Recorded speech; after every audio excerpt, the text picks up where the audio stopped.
साक्षी भाव और ओवरथिंकिंग।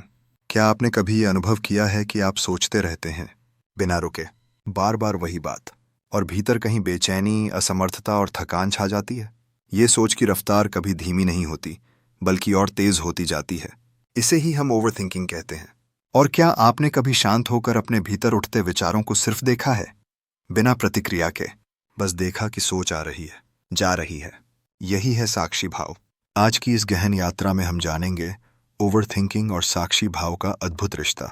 क्या साक्षी भाव से ओवरथिंकिंग समाप्त हो सकती है? आइए इस प्रश्न में उतरते हैं। 1. ओवरथिंकिंग क्या है? ओवरथिंकिंग का अर्थ है किसी भी विषय पर लगातार सोचना, समस्या को बार बार मानसिक रूप से दोहराना, भविष्य की चिंता में डूब जाना या भूतकाल की घटनाओं में अटका रहना। ये सोच अक्सर निष्क्रिय होती है। वह कुछ नया समाधान नहीं देती, बस ऊर्जा को खींच लेती है। ओवरथिंकिंग में व्यक्ति अपने ही मन के जाल में उलझता चला जाता है। यह सोच विचार नहीं होती, यह मानसिक क्लेश होता है। 2. ओवरथिंकिंग क्यों होती है? मन की आदत। मन का स्वभाव है लगातार गतिशील रहना। जब वह खाली होता है तो अनावश्यक बातें दोहराने लगता है। भय और असुरक्षा। अनिश्चितता में मन बार बार समस्याओं को सोचकर सुरक्षा ढूंढता है। पूर्णता की लालसा। कुछ भी गलत न हो जाए, यह सोचकर बार बार सब कुछ जांचना। आत्मालोचना, स्वयं को दोषी मानना, अपनी ही कमियों को बार बार देखना। इन सब की जड़ है मन के साथ पूर्ण तादात्म्य। साक्षी भाव क्या है? साक्षी भाव का अर्थ है देखना पर बिना हस्तक्षेप के, सुनना पर बिना प्रतिक्रिया के, अनुभव करना पर बिना बंधन के। साक्षी भाव वह स्थिति है जहां हम अपने विचारों को मैं नहीं मानते। हम जानते हैं कि विचार आ रहे हैं, जा रहे हैं, पर वे हम नहीं हैं। 4. साक्षी भाव और ओवरथिंकिंग का टकराव। ओवरथिंकिंग तब होती है जब हम हर विचार को पकड़ते हैं, उसे सही या गलत ठहराते हैं और उसमें उलझ जाते हैं।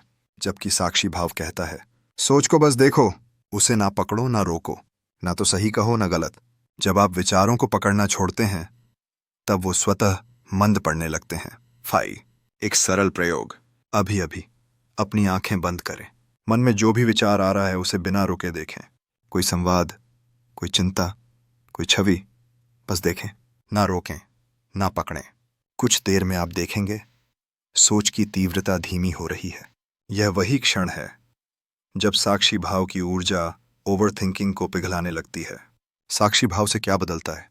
सोच में स्पष्टता आती है, व्यर्थ चिंता कम हो जाती है, मानसिक शांति स्थायी होने लगती है, आत्मविश्वास जन्म लेने लगता है, ध्यान गहराने लगता है।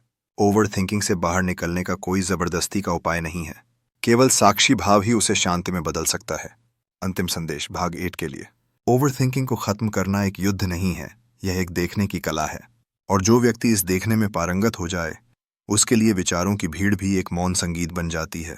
भाग 8 का समापन भाग 2 से जोड़ने वाला हिस्सा।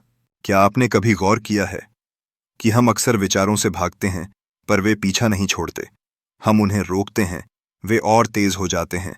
हम उन्हें सुलझाते हैं, वे और उलझ जाते हैं। पर क्या हो अगर हम उन्हें बस देखें?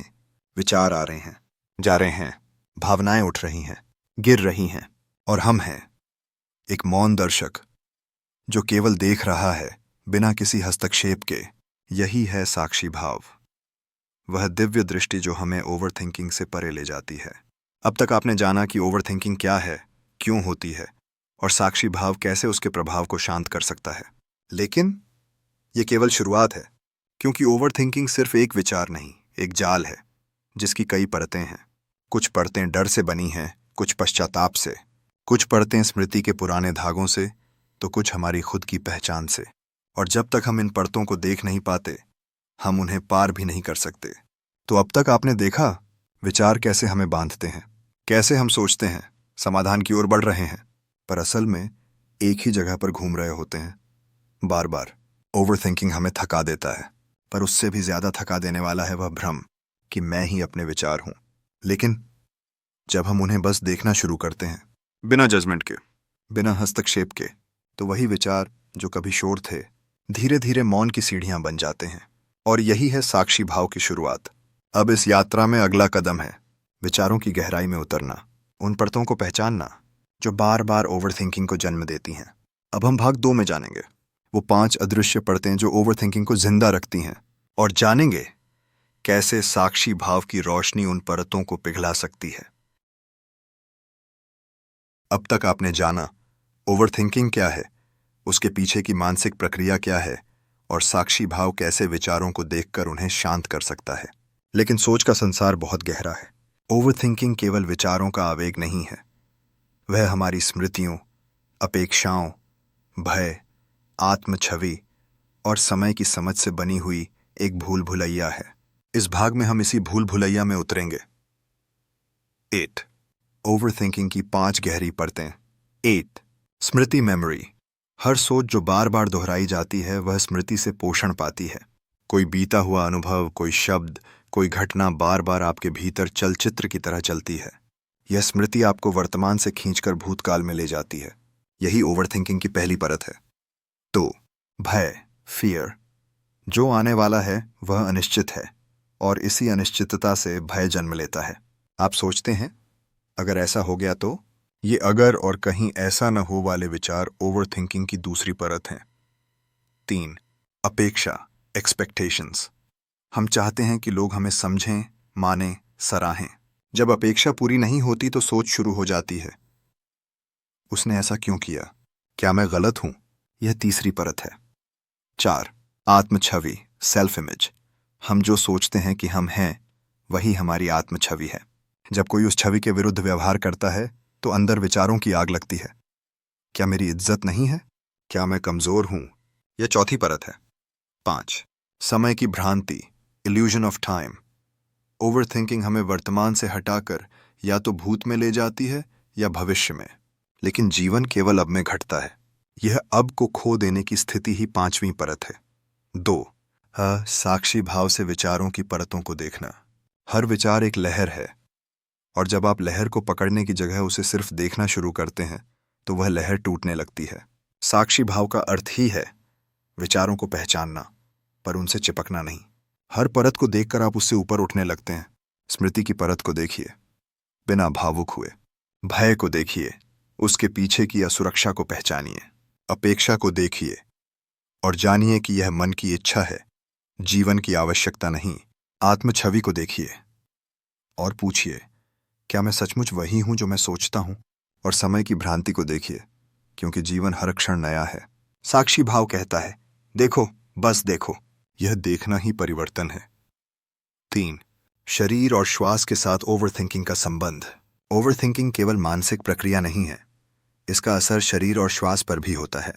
जब आप बार बार सोचते हैं, आपकी सांस उथली हो जाती है, शरीर में तनाव बढ़ जाता है, हृदय गति तेज हो जाती है और थकान महसूस होती है, भले ही आपने कुछ किया ना हो। अब जब आप साक्षी भाव में होते हैं तब आप श्वास को भी देखते हैं। एक सरल प्रयोग, आंखें बंद करें, सांस को आते जाते देखिए, कुछ न करें, बस देखें। आप पाएंगे कि सांस गहरी होने लगी है, शरीर शांत हो रहा है। यह साक्षी श्वास ध्यान ओवरथिंकिंग को सीधे उसकी जड़ से काटता है। 4 प्रतिदिन के जीवन में साक्षी भाव को जागृत रखना। साक्षी भाव कोई अलग साधना नहीं है, यह जीवन जीने का तरीका है। जब आप किसी से बात करें, अपने शब्दों को देखें। भोजन करें, स्वाद को देखें। चलें, कदमों को देखें। रोएं, आंसुओं को देखें।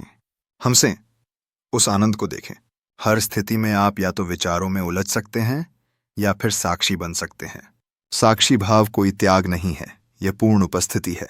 यह ऐसा है जैसे आप जीवन को कैमरे की आंख से देख रहे हों, सब कुछ स्पष्ट, पर आप उससे अछूते। आपके भीतर से धीरे धीरे एक मौन जन्म लेता है और वह मौन ओवरथिंकिंग को सुला देता है। 5 ध्यान की एक गहन विधि, विचारों की भीड़ से मौन की ओर। यह ध्यान हर उस व्यक्ति के लिए है जो सोचते सोचते थक गया है और अब बस देखना चाहता है। साक्षी ध्यान विधि। 8 एक शांत स्थान चुनें, बैठ जाएं या लेट जाएं। 2 आंखें बंद करें और शरीर को ढीला छोड़ दें।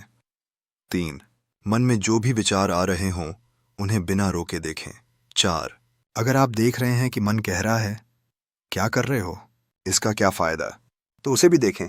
5 कोई भी विचार आए उसे आने दें, जाने दें। धीरे धीरे आप पाएंगे कि विचारों की रफ्तार धीमी हो रही है। 7 कुछ क्षण ऐसे आएंगे जब कोई विचार नहीं होगा, बस मौन होगा। 8 वही क्षण साक्षी भाव के मूल हैं। हर दिन 10-15 मिनट इस ध्यान को करें। धीरे धीरे विचारों की भीड़ आपको डराएगी नहीं, वह आपकी मित्र बन जाएगी, क्योंकि आप अब उनमें नहीं बहेंगे, उन्हें बस देखेंगे। समापन। ओवरथिंकिंग कोई दुश्मन नहीं है, वह केवल यह याद दिलाने आई है कि आप अपने विचार नहीं हैं। साक्षी भाव वह पुल है जो आपको सोच से शांति तक ले जाता है। आप जब भी साक्षी में उतरते हैं, आप चेतना के अधिक निकट आते हैं, और वही चेतना ही तो शुद्ध आनंद, शांति और प्रेम का स्रोत है। जीवन को देखिए जैसे बादलों को देखते हैं, वे आते हैं, जाते हैं। आप तो बस आकाश हैं, खुला, मौन और साक्षी। क्या आप भी ओवरथिंकिंग से थक चुके हैं? क्या आप भी हर रात नींद से पहले विचारों की भीड़ में उलझ जाते हैं? क्या आप चाहते हैं एक ऐसा तरीका जो सोच को रोके नहीं पर शांति में बदल दे?